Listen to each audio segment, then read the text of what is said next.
India's finest Medicover Hospital now opened exclusive hospital for women and children opposite Hightex Charminar. Medicover Women and Child Hospital. Welcome to RTV. నేను మీ గయాజ్ని.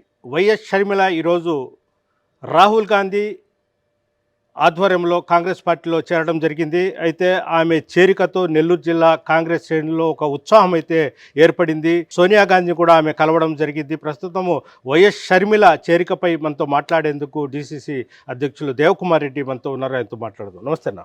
నమస్తే. చెప్పండి, మీ కాంగ్రెస్ శ్రేణులో ఒక ఉత్సాహం ఏర్పడింది, సంబరాలు జరుపుకుంటున్నారు, ఎలా ముందుకు వెళ్ళబోతున్నారు?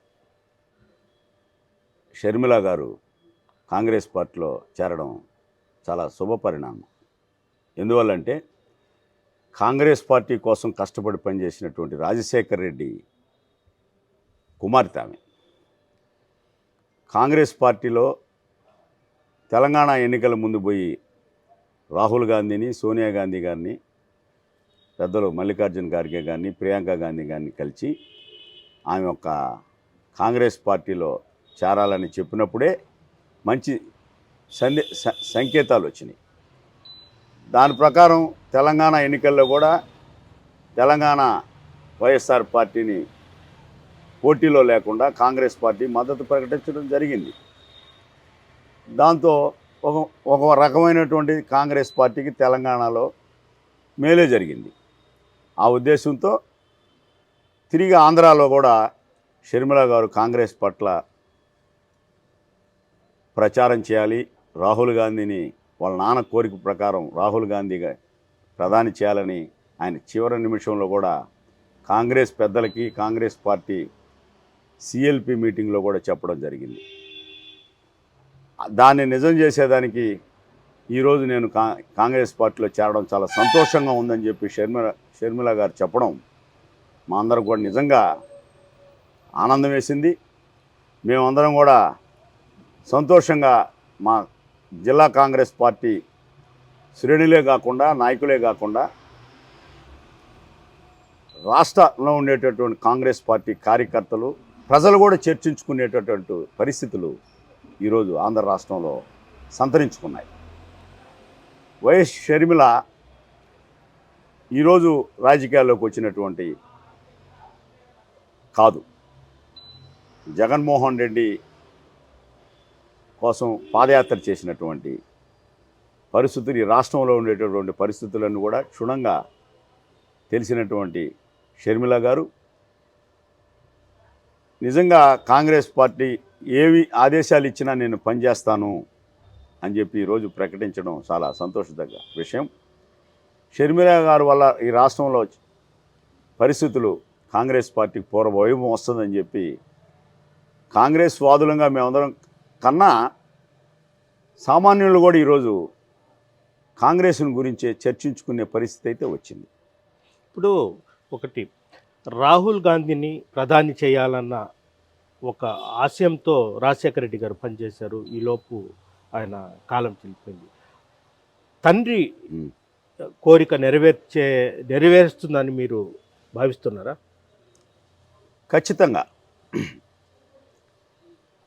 ఖచ్చితంగా ఆ అంశాన్నే ఆమె ఢిల్లీలో కూడా అందరి ముందు రాష్ట్ర కాంగ్రెస్ పార్టీ నాయకులు, అఖిల భారత కాంగ్రెస్ పార్టీ నాయకులు అందరి ముందు కూడా మా నాన్నగారి కోరిక, చివరి కోరికని నెరవేరుస్తానని చెప్పి ఈరోజు ఆమె చెప్పడం జరిగింది. అది మంచి సంకేతం. రాష్ట్రంలో ప్రతి ఒక్కరు కూడా మా నాన్న బతుకున్నంత కాలం కాంగ్రెస్ పార్టీ కోసం పనిచేశాడు, నేను కూడా దానికోసమే పనిచేయాలని చెప్పి నిర్ణయించుకున్నాను అన్నప్పుడు దాన్ని తప్పకుండా నమ్మాలి. ఆమె ఇంత పెద్ద డెసిషన్ తీసుకొని ఒక ముఖ్యమంత్రి చెల్లెలుగా, రాజశేఖర రెడ్డి కుమార్తెగా ఆ నిర్ణయం తీసుకొని కాంగ్రెస్ పార్టీకి పనిచేస్తుందనంటే గొప్ప విషయం. దానివల్ల అందరం కూడా ఆమెను స్వాగతించాలి. ఆమె కాంగ్రెస్ పార్టీలోకి రావడం వల్ల తెలుగుదేశం నష్టమంటారా, జగన్మోహన్ రెడ్డి వైఎస్ఆర్సీ పార్టీకి నష్టమంటారా? అంటే రేపు ఎలక్షన్ కాబట్టి మా అంచనా అయితే కాంగ్రెస్ పార్టీ అంచనా అయితే షర్మిలతో పాటు వైఎస్ఆర్ కాంగ్రెస్ పార్టీలో ఉండేటటువంటి అసంతృప్తితో ఈరోజు ఉండేటటువంటి యాంటీ గవర్నమెంట్ ఎస్టాబ్లిష్మెంట్ ఓటే కాకుండా కాంగ్రెస్ ఓట్ బ్యాంకు వైఎస్ఆర్ పార్టీలో ఉంది కాబట్టి భారీగా కాంగ్రెస్ పార్టీకి వచ్చే పరిస్థితులు వస్తాయి. నేను అనుకునేది ఏంటంటే ట్రయాంగిల్ ఫైట్ వస్తుంది ఖచ్చితంగా ఈ రాష్ట్రంలో.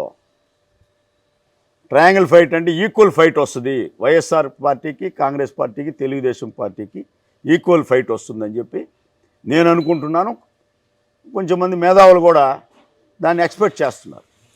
అందువల్ల ఏంటంటే కష్టపడి అభ్యర్థుల నిర్ణయంలో కానీ రాహుల్ గాంధీ, ప్రియాంక గాంధీ, మల్లికార్జున్ ఖార్గే గారు, ఏఐసిసి నాయకులందరూ క్యాంపెయిన్ చేసి ఒక రాష్ట్రంలో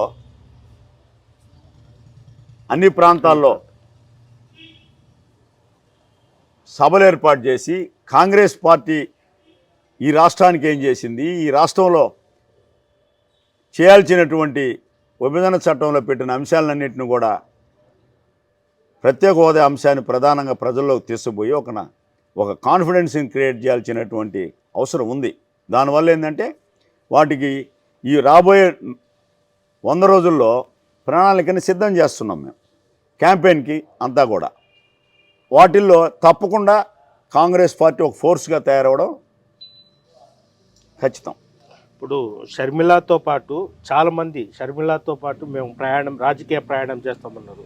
తాజాగా మంగళగిరి ఎమ్మెల్యే రామకృష్ణ కూడా చెప్పాడు. అంటే దీన్ని బట్టి చూస్తే ఈమె కాంగ్రెస్లోకి వచ్చింది. కాంగ్రెస్ నుంచి ఖచ్చితంగా రామకృష్ణ మంగళగిరి నుంచి పోటీ చేసే విధంగా కనిపిస్తోంది. అదేవిధంగా నెల్లూరులో అలాంటి సందర్భాలు ఏమైనా మళ్ళీ పార్టీలోకి వచ్చే ఉన్నాయంటారా? ఈరోజు ఆమె చేరికతో చాలా మార్పులు వస్తాయి, ఖచ్చితంగా వస్తాయి. ఈరోజు మా జిల్లాలో కూడా అటువంటి మార్పులకి ఆస్కారం ఉంది. రాష్ట్రంలో ఇప్పుడు ఈయన మార్చినటువంటి ఎమ్మెల్యే అభ్యర్థులైతేనేమి, అసంతృప్తిగా ఉండేటటువంటి వైఎస్ఆర్సీపీలో ఉన్నటువంటి పాత కాంగ్రెస్ శ్రేణులందరూ కూడా తిరిగి వచ్చినప్పుడు నెల్లూరు జిల్లాలో కూడా జరగదని ఎందుకు అనుకోవాలి? ఖచ్చితంగా ఈరోజు ఆమె చేరికతో చాలా మలుపులు వస్తున్నాయి. మాకు కూడా అనేకమైనటువంటి ఫోన్లు చాలామంది కాంగ్రెస్ పార్టీలో చేరాలని ఉత్సాహం చూపిస్తున్నారు. పెద్ద నాయకులు సైతం.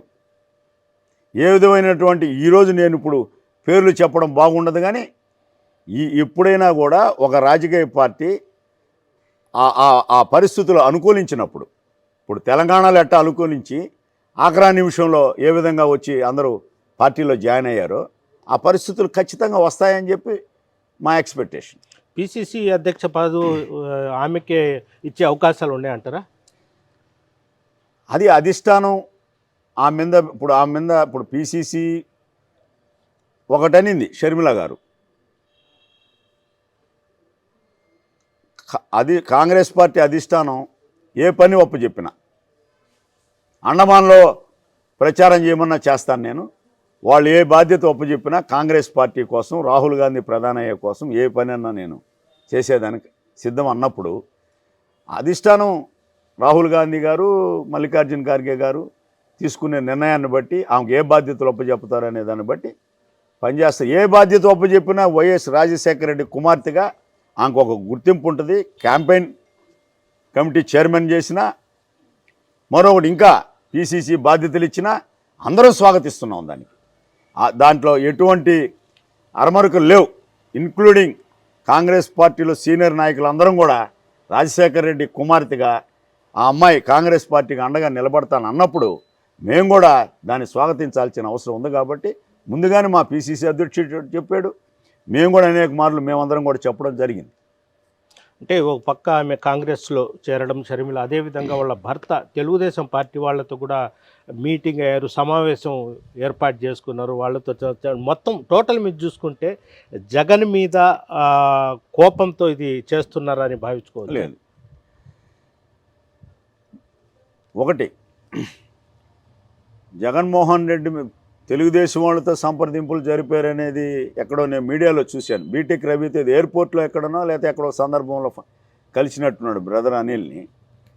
అదేమి రాజకీయ పెద్ద బీటెక్ రవితో మాట్లాడి రాజకీయ చర్చలు జరిపేది అనే దానికి మనమేం అనుకోబలేదు దాని గురించి.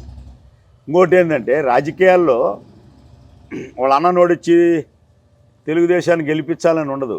ఎవరి భవిష్యత్తు కోసం వాళ్ళు రాజకీయాలు చేస్తారు. కాంగ్రెస్ పార్టీకి భవిష్యత్తు వస్తే ఆమెకు భవిష్యత్తు వస్తుంది. కాంగ్రెస్ పార్టీకి ప్రచారం చేసి ఒక కాంగ్రెస్ పార్టీ ఓట్ బ్యాంకుని పెంచినా, కాంగ్రెస్ పార్టీని గెలిపించినా రేవంత్ రెడ్డికి ఏ విధమైనటువంటి పేరు వచ్చిందో అటువంటి పేరు ఆమెకు వచ్చేదానికి అవకాశం, ఒక ఛాన్స్ ఉంది ఆమెకండి. అందువల్ల ఏంటంటే ఆ పని చేస్తుంది తప్ప అన్నను ఓడించాలా, తెలుగుదేశాన్ని గెలిపించాలనేది ఉద్దేశాలు అయితే లేకుండా కాంగ్రెస్ని గెలిపించాలనే ఒక ఉద్దేశంతో పోతేనే ఆమె ఏమి సక్సెస్ అవుద్ది. మరొకటి జరగదు. ఇంకొకటి, రేపు షర్మిల వస్తే మొత్తం అంటే జిల్లా ఏమైనా సభలు సమావేశాలు ఏర్పాటు చేయడము, అదేవిధంగా అంటే పాదయాత్రలు అలాంటివి చేసే కార్యక్రమాలు కూడా ఉంటాయంటారా? ఇప్పుడు ఈ ఎన్నికల వచ్చే సమయంలో డెఫినెట్గా సభలన్నీ ఏర్పాటు చేయడం జరుగుతుంది. ఇప్పుడు షర్మిలకి వైఎస్ షర్మిలకి బాధ్యతలు ఒప్పచెప్పిన తర్వాత అన్ని జిల్లాలు పర్యటిస్తుంది ఖచ్చితంగా. ఆమె సభలు పెట్టడం జరుగుతుంది ఖచ్చితంగా. మా జిల్లాలో సభలు పెట్టేదానికి మేమందరం కాంగ్రెస్ శ్రేణులు, కాంగ్రెస్ పెద్దలు అందరితో మాట్లాడి ఖచ్చితంగా ఆమె మీటింగే కాదు, రాహుల్ గాంధీ మీటింగ్ పెట్టినా కూడా మేము సక్సెస్ఫుల్గా చేయగలమని చెప్పి నమ్మకం అయితే మాకుంది. ఇప్పుడు తెలుగుదేశం కావచ్చు, వైఎస్ఆర్సీపీలో కావచ్చు, అంటే యాక్టివ్ పొలిటీషియన్గా కాకుండా న్యూట్రల్గా రిజర్వ్లో ఉన్నారు, వాళ్ళంతా మీ వైపు వచ్చే అవకాశాలు ఏమైనా సంప్రదింపులు ఏమైనా జరుపుతున్నారా? మీరు కూడా జరుపుతున్నాం. రేపు వేరే పార్టీలో సెకండరీ లీడర్లు కొంతమంది మన ఇందిరాభవన్లో చేరుతున్నారు. రేపే కొంతమంది చేరికలు, అంటే కొంచెం కదిలిక మొదలైంది. రేపు ఒక 200 మందో 300 మందో 400 మందో ఎంతో కొంతమంది రేపు ఇందిరాభవన్లో 11 గంటలకి జిల్లా కాంగ్రెస్ ఆధ్వర్యంలో జాయిన్ కాబోతున్నారు. వాళ్ళందరూ గతంలో వైసీపీలో పనిచేశారు, తర్వాత తెలుగుదేశంలో పనిచేశారు. ఇది వైసీపీ వాళ్ళే చేరడం లేదు. వైసీపీలో ఉండి తెలుగుదేశంలోకి వచ్చిన ఒక నాయకుడు ఇప్పుడు కాంగ్రెస్ పార్టీలోకి వస్తున్నాడు. వైసీపీ అంతా మీ వాళ్ళే కదా. అదే నేను అనేది. ఇప్పుడు ఆ పార్టీ అని ఈ పార్టీ అని ఉండదు. కాంగ్రెస్ పార్టీలోకి రావాలనుకున్నప్పుడు వైసీపీ అంతా మా పార్టీ, నేను గతంలో కూడా చెప్పాను. కాకపోతే ఇప్పుడు ఆ పార్టీలో అసంతృప్తివాదులున్నా, ఈ పార్టీలో అసంతృప్తివాదులున్నా, వైసీపీలో తెలుగుదేశం అందరూ కాంగ్రెస్ పార్టీలోకి వచ్చేదానికి సిద్ధంగా ఉన్నారు. చాలామంది రాష్ట్రంలోనే చాలా ఈక్వేషన్స్ చేంజ్ అవుతున్నాయి. ఆ పరిస్థితుల్లో కాంగ్రెస్ పార్టీకి పూర్వ వైభవం రావడం ఖచ్చితం. అంటే గత 10 రోజుల నుంచి ఒక నెల రోజుల నుంచి షర్మిల కాంగ్రెస్ పార్టీలో చేరుతుందనే ప్రచారం ఉంది. ఈ లోపే చాలామంది నాయకులు అంటే వైఎస్ఆర్సీపీ కావచ్చు, ఇట్లా తెలుగుదేశం పార్టీలో కావచ్చు, ఇప్పటికే సర్దుకున్నారు, వాళ్ళు కూడా వచ్చేస్తారు త్వరలోనే. అంటే సంక్రాంతి పండగ అయిన తర్వాత టిక్కెట్ల రెండు పార్టీలు డిసైడ్ అయిన తర్వాత చాలామంది ఇటు గోడ దూకే అవకాశాలు ఉండే. మీరు నమ్మరు కానీ మీరు నమ్మరు, చాలామంది ఫోన్లు నాకు చేస్తున్నారు. ఎందువల్ల నేను కొంచెం ఈ హైకమాండ్తో మాట్లాడగలరు, సీనియర్ లీడర్గా నాతో చాలామంది టిక్కెట్లు ఆశించేవాళ్ళు ఫోన్లు చేస్తున్నారు. అంటే కాంగ్రెస్ నేషనల్ పార్టీలో పోటీ చేయాలనేది అవన్నీ మాట్లాడి కాంగ్రెస్ పార్టీలో చేర్చుకునే వరకు మా ఇది. కానీ తర్వాత టిక్కెట్లు అనేది వాళ్ళు ఒక దీన్ని బట్టి వీళ్ళు పోటీ చేసే స్టేచర్ ఉందా లేదా, లేకపోతే పార్టీలో చేర్చుకొని ఇంకో ఏదన్నా పదవి ఇవ్వడమా అనేది అయితే ఈ ఒక్క వారం రోజుల నుంచి అయితే చాలా కదిలికలు, చాలా ఫోన్లు. అసలు కొంచెం ఆశ్చర్యంగానే ఉంది నాకు కూడా. మాకు వచ్చేటటువంటి ఫోన్లు అయితేనేమి, సంప్రదింపులు, ఎక్కడికైనా పోయినా మళ్ళీ పాత పరిస్థితి వచ్చేటట్టు ఉందన్నా అందరూ మీ దగ్గరకు వచ్చేస్తామని చెప్పి నాతో అనడం. ఏమన్నా ఫంక్షన్స్లో కనపడినా నిన్న మొన్న ఇవన్నిటి కూడా జరిగే వాతావరణాన్ని బట్టి కాంగ్రెస్ పార్టీని గురించి కూడా నేను గతంలో మీకు వారం క్రితం నేను ఇచ్చినప్పుడు కూడా చెప్పాను. నేను టర్న్ అవ్వడం మొదలైతే ఎవరు ఆపలేరని, అది మొదలైంది. అంటే ఎలాంటి ఎజెండాతో మీరు రేపు ప్రజల్లోకి వెళ్ళబోతున్నారు? మాది ప్రజల ఎజెండా అన్న. ప్రజల ఎజెండే ప్రధానంగా మనకు హోదా ఒక పెద్ద ఇష్యూ కదా. హోదాతో పాటు విభజన చట్టంలో పెట్టినటువంటి అంశాలన్నింటినీ కూడా డెఫినెట్గా దాన్ని నెరవేర్చకపోగా ఈ పూర్తిగా దాన్ని అమలు చేయలేదు కాంగ్రెస్ పార్టీ మీద ఈరోజు గుర్తుకొచ్చి మాట్లాడుతున్నారు కొడాలి నాని లాంటి వాళ్ళు. ఎందువల్లంటే షర్మిల గారు ఈరోజు పార్టీలో చేరింది కాబట్టి ఆ రోజు అటువంటి పార్టీలో పోయి ఈరోజు విభజన చట్టంలో పెట్టని సక్రంగా వాళ్ళు పెట్టలేదు అని అంటే మీకు ఒక 5 ఏళ్ళు ఇచ్చారు, వాళ్ళకు ఒక 5 ఏళ్ళు ఇచ్చారు. మీరేం చేశారు? బీజేపీ ప్రభుత్వంతో మీరేం సాధించారని మేము అడుగుతుంటే చేయలేదు కాబట్టే మేము దాన్ని నెరవేరుస్తామని మేము చెప్తున్నాం. చాలా అంశాలు మన ఆంధ్ర రాష్ట్రానికి కావాల్సిన విభజన చట్టంలో పెట్టిన అన్ని అంశాలని నెరవేరాలంటే కాంగ్రెస్ పార్టీ అధికారంలోకి రావాలి. అదేవిధంగా సోనియా గాంధీ మీద ఇటీవల రామ్ గోపాల్ వర్మ ఒక సినిమా చేసి వ్యూహంలో సోనియా గాంధీని కొద్ది కించపరిచే విధంగా ఇది చేశారు. దాని మీద మీ కాంగ్రెస్ నాయకుడు మీసాల రాజేశ్వరరావు కూడా కోర్టుని ఆశ్రయించడం జరిగింది. అదేవిధంగా లోకేష్ బాబు కూడా చేశాడు. మీరు ఎలా చూస్తారు అలాంటి సినిమాలు? జీవి గారు సినిమా డైరెక్టర్, సినిమాలు అయ్యి ఎవరికి తోసిన సినిమాలు తీస్తే కలెక్షన్లు వస్తాయో అనే ఉద్దేశాలతో సినిమాలు తీస్తే వాటి మీద మేము వ్యాఖ్యానించడం అనేది, సోనియా గాంధీ గురించి ఈ దేశం కోసం ప్రాణాలు అర్పించిన కుటుంబం ఆమెను గురించి ఆయన కించపరిస్తే ఆమెకు పోయేదే ఉండదు. ఇటువంటి వాళ్ళు ఆకాశం మీద ఉమ్మేసుకున్నట్టు ఉంటుంది. అంతేగాని సోనియా గాంధీ ఈ దేశం కోసం ఆమె ప్రధానమంత్రి పదవనే తృణప్రాయంగా 10 సంవత్సరాల అవకాశం వచ్చినా కూడా వాళ్ళు మన్మోహన్ సింగ్ ఇచ్చినటువంటి మహాతల్లి ఆమెను గురించి ఈయనేమి కించపరుస్తాడండి చెప్పండి. ఆ రోజు కూడా విభజన చేసిందని చెప్పి నింద ఆమె మీద వేశారే తప్ప విభజన కారకులైనటువంటి ఈ పెద్ద మనుషుల గురించి కూడా చెప్పాలి ఆయన. విభజన వీళ్ళందరూ లెటర్స్ ఇస్తే ఇది చేసినటువంటి విభజనది. అన్ని రాజకీయ పార్టీలు ఒక సిపిఎం పార్టీ తప్ప అందరు ఇచ్చిన తర్వాత విధిలేని పరిస్థితుల్లో ఇచ్చినటువంటి సోనియా గాంధీని నిందించడం అనేది అది కరెక్ట్ అయినటువంటి సినిమాల గురించి అంత దూరం ఆయన రామ్ గోపాల్ వర్మన్ గురించి మాట్లాడడం కూడా అనవసరం. ఇంకొకటి, ఇప్పుడు షర్మిల పార్టీ పగ్గాలు చేపట్టిన తర్వాత ఒక ఆంధ్రప్రదేశ్లో ఒక ఉత్సాహము, ఒక ఇది వచ్చింది. ఏమైనా తెలుగుదేశం పార్టీ అలయన్స్ కలిసి జనసేన, తెలుగుదేశం, కాంగ్రెస్ కలిసి పోటీ చేద్దామనే ఆలోచన ఒకవేళ ఆహ్వానిస్తే వెళ్తారా మీరు కాంగ్రెస్ పార్టీ తరఫున? అది ఊహాజనితమైనటువంటి ప్రశ్న. అది ఊహాజనితమైన ప్రశ్న. అది అధిష్టానం ఎన్నికల తరుణంలో ఉండేటటువంటి రాజకీయ పరిణామాలను బట్టి అధిష్టానం నిర్ణయించేటటువంటి నిర్ణయాలు తప్ప అది మేము చెప్పేది కాదు. చివరిగా షర్మిల జాయిన్ అయిన తర్వాత రాష్ట్ర వ్యాప్తంగా కాంగ్రెస్ శ్రేణులు ఎలా ఉత్సవం ఉంది? నెల్లూరులో రేపు ఒక 100 మందికి పైగానే కాంగ్రెస్ పార్టీలో చేరుతున్నారంటున్నారు. ఎలా ఉండబోతుంది నెల్లూరు పరిస్థితి?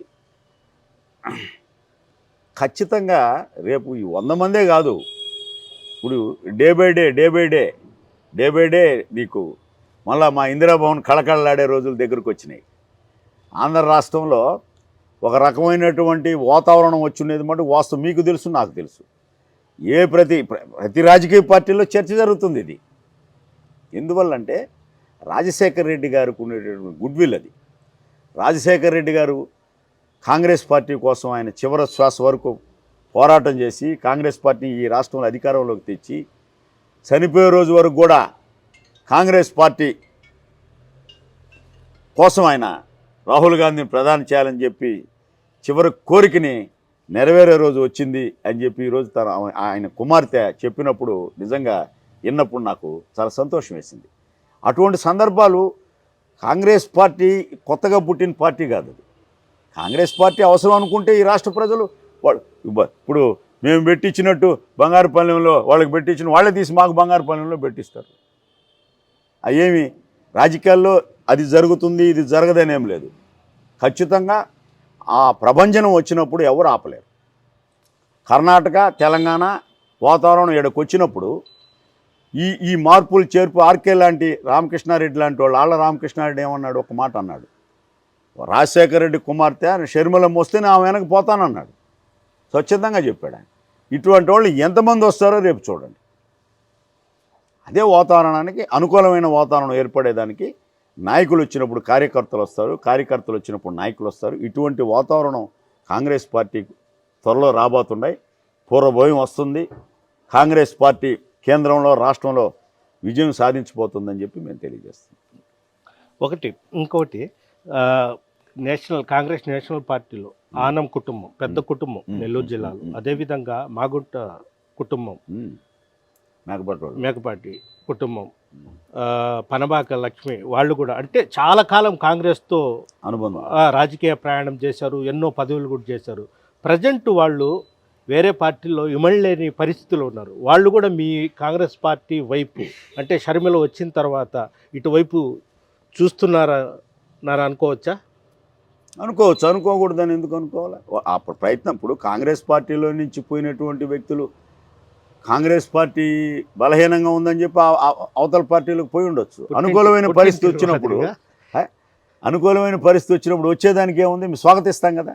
మేమే పోయి ఇంటికి పోయి అడుగుతాం, రామనారాయణ రెడ్డి గారిని అడుగుతాం, పనబా కృష్ణయ్య గారిని అడుగుతాం, మేకపాటి శేఖర్ రెడ్డిని అడుగుతాం, అవసరమైతే శ్రీధర్ రెడ్డిని అడుగుతాం. వీళ్ళంతా మా వాళ్లే కదా. రాండే కాంగ్రెస్ పార్టీ పాత వైభవం రావాలంటే అందరు రాండి అని పిలిచేదానికి ఇబ్బంది ఏముంది, అందరిని పిలుస్తాం. వాతావరణం అనుకూలించినప్పుడు వాళ్ళకి ఇతర పార్టీల కన్నా ఈ పార్టీ మేలు, వాళ్ళకి స్వతంత్రం ఎక్కువ. ప్రాంతీయ పార్టీలో వ్యక్తి పార్టీల్లో స్వతంత్రం ఏముంటుంది? ఉండలాకే కదా కొంతమంది జగన్మోహన్ రెడ్డి నుంచి ఇటు వచ్చారు, అక్కడి నుంచి ఇక్కడికి వచ్చేదానికి మేము ప్రయత్నం చేస్తాం, అడుగుతాం, ఖచ్చితంగా అడుగుతాం. అందరికి కాంగ్రెస్ పార్టీతో అనుబంధం ఉంది కదా. మేమే కాదు, పై నాయకులు కూడా వీళ్ళందరితో కూడా సంప్రదింపులు జరుపుతారని నేను అనుకుంటున్నాను. మీరు పిలుపు ఎలాంటి పిలుపు ఇవ్వబోతున్నారు? నేను ఇవ్వబోయే పిలుపు ఏంటంటే, కాంగ్రెస్ పెద్దలే కాకుండా మాజీ మంత్రులు, మాజీ ఎమ్మెల్యేలు వీళ్ళందరికీ, కాంగ్రెస్ కార్యకర్తలకి, కింద స్థాయి నుంచి పెద్ద స్థాయి నాయకులు అందరూ కూడా తిరిగి కాంగ్రెస్లోకి రాండి. పూర్వం వైభవం అందరం కలిసి పనిచేస్తాం, రాష్ట్రాన్ని బాగు చేసుకుంటాం. ఇప్పుడు రాష్ట్రంలో జరిగేటటువంటి అరాచక పాలనకి స్వస్తి పలుకుతాం. మనం స్వర్ణ యుగాన్ని తెచ్చుకుంటాం. రాజశేఖర రెడ్డి గారి పరిపాలనలో ఏ విధంగా స్వర్ణయుగంగా మనకి ప్రాజెక్టులు వచ్చినాయో, సంక్షేమం వచ్చిందో, అభివృద్ధి వచ్చిందో, కార్యకర్తలు ఏ విధంగా సంతోషంగా ఉన్నారో ఆ వాతావరణంలోకి వచ్చే పరిస్థితులు ఉన్నాయి. కాబట్టి నేను ఈ జిల్లా నుంచి, మా జిల్లా కాంగ్రెస్ పార్టీ తరఫున ఒక సీనియర్ నాయకుడిగా నేను అందరూ కూడా పిలిపిస్తున్నాను. అందరినీ కాంగ్రెస్ పార్టీకి రాండి, చేరండి, చేయి కలుపుదాం, కాంగ్రెస్ని గెలిపిస్తామని చెప్పి కోరుతున్నాం. వైఎస్ షర్మిల కాంగ్రెస్ పార్టీలోకి వచ్చిన తర్వాత రాష్ట్ర వ్యాప్తంగా కాంగ్రెస్లో ఒక ఉత్సాహం ఏర్పడింది, ఒక కొత్త ఉత్సాహం అయితే ఏర్పడింది. అదేవిధంగా నెల్లూరు జిల్లాలో చాలామంది మాగుంట కుటుంబం కావచ్చు, ఆనం కుటుంబం కావచ్చు, మేకపాటి కుటుంబం, చాలామంది కాంగ్రెస్ పార్టీతో సంబంధాలు ఉండేవి. ఆ పార్టీలో చాలా పదవులు కూడా వాళ్ళు అలంకరించడం జరిగింది. వాళ్ళ కుటుంబాలకు, వాళ్ళ ఇళ్ళకు కూడా వెళ్ళి మేము మళ్ళీ తిరిగి పార్టీలోకి రమ్మని కూడా వాళ్ళని స్వాగతిస్తామని కూడా దేవకుమార్ రెడ్డి చెప్తున్నారు. వీడియో ప్రదీప్తో గయాజ్ RTV నెల్లూరు. మరిన్ని వీడియోస్ కోసం ఛానల్ ని సబ్స్క్రైబ్ చేయండి, లేటెస్ట్ అప్డేట్స్ కోసం వాట్సాప్ ఛానల్ ని ఫాలో చేయండి, అండ్ లింక్ డిస్క్రిప్షన్ లో ఉంది.